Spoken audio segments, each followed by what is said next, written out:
پچھلی شب اسلام آباد ایئرپورٹ کے منظر نے سب کی توجہ اپنی جانب مبذول کرا لی۔ یہ ڈپارچر لاؤنج تھا۔ کوئی 2 برس کی بچی تھی، باپ خدا حافظ کہہ کر مسافروں کی قطار میں لگ گیا۔ بچی نے جو اندازہ کیا کہ بابا چھوڑ کر جا رہے ہیں، وہ اتنی بلند آواز سے روئی کہ اس کا تڑپنا دیکھا نہ جاتا تھا۔ 3 لوگ جو گاڑی میں ساتھ آئے تھے اس کو کنٹرول کرنے کی کوشش کر رہے تھے۔ اس کی زبان پر یہی تھا، بابا باس، بابا باس۔ وہ ہاتھ اٹھا کر قطار کی طرف دیکھ کر مچل رہی تھی۔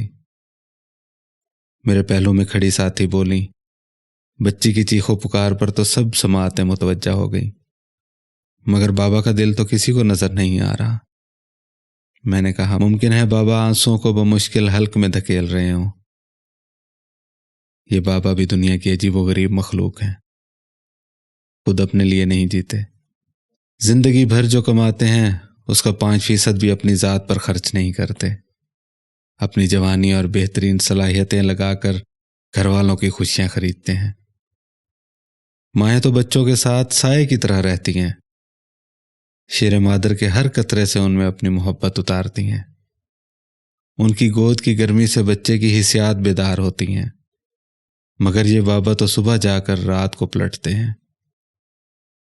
چھٹی کا دن زیادہ مصروف گزارتے ہیں کہ اہل خانہ کا اگلا ہفتہ سہل گزر جائے۔ کچھ بابا تو تلاش معاش میں دیار غیر ہی کے ہو کر رہ جاتے ہیں۔ وہ بھائی ہیں تو بہنوں کی شادی، بیٹا ہے تو والدین کی کفالت و بیماری کا فریضہ۔ ہمارے والد 8 بچوں کے لیے گاؤں سے خالص شہد اور مکھن منگواتے تھے۔ گھر میں دیسی انڈے آتے تھے۔ کبھی مرغیاں پال لیتے کہ بچوں کی صحت اچھی ہوگی تو اچھا لکھے پڑھیں گے۔ ایک صبح امی کو غصہ آ گیا، اس پاجامے میں 2 بار پیوند لگا چکی، اب نیا پاجامہ بنوا لیں۔ کل ہی لٹھا لے کر 4 پاجامے سی دیتی ہوں۔ بولے، یہ پیوند میرے نبی صلی اللہ علیہ وآلہ وسلم کی سنت ہے۔ ہمیں بچپن سے یہی پتا تھا کہ پیوند ایک مقدس چیز ہے، کہ ایک مقدس ہستی سے اس کی نسبت ہے۔ سمجھ میں نہیں آتا تھا جب کہتے تھے، سالن نکال کر خالی دیگچی مجھے دے دو۔ رزق کی بے حرمتی ہوتی ہے، برتن بد دعا کرتا ہے، اس کو روٹی سے پونچھ کر صاف کرنا چاہیے۔ کبھی ہمارے ساتھ دسترخوان پر نہ بیٹھے، آخر میں بچی پلیٹوں کو روٹی سے صاف کرتے کہ یہ میرے نبی صلی اللہ علیہ وآلہ وسلم کی سنت ہے۔ سب بابا ایسے ہی ہوتے ہیں۔ وہ باپ کے انتقال پر تڑپ رہی تھی کہ اکلوتا بھائی دیار غیر سے نہ آ سکا۔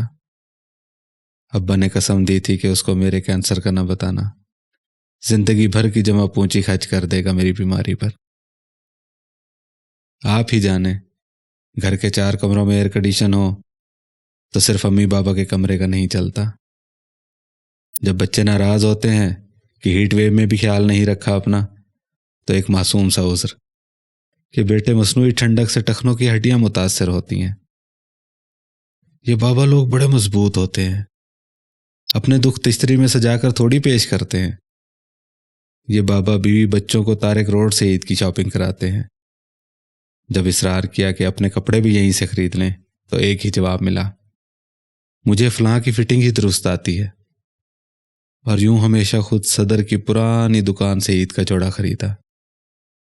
ہمارے سماج میں خون پسینہ کی گاڑی کمائی سے بچوں کو جوان کرنے والے بابا مارے ہیں آگے کبھی جوان بیٹوں سے ان کی تنخواہ تک نہیں پوچھتے، کبھی فرمائش نہیں کرتے، خود کو گھر کے کونے تک محدود کر لیتے ہیں کہ زیادہ چلت پھرت سے دوسروں کی پرائیویسی متاثر نہ ہو۔ بابا ایک سائبان ہوتا ہے۔ اللہ پاک سب کے سائبان کو سدا سلامت رکھیں۔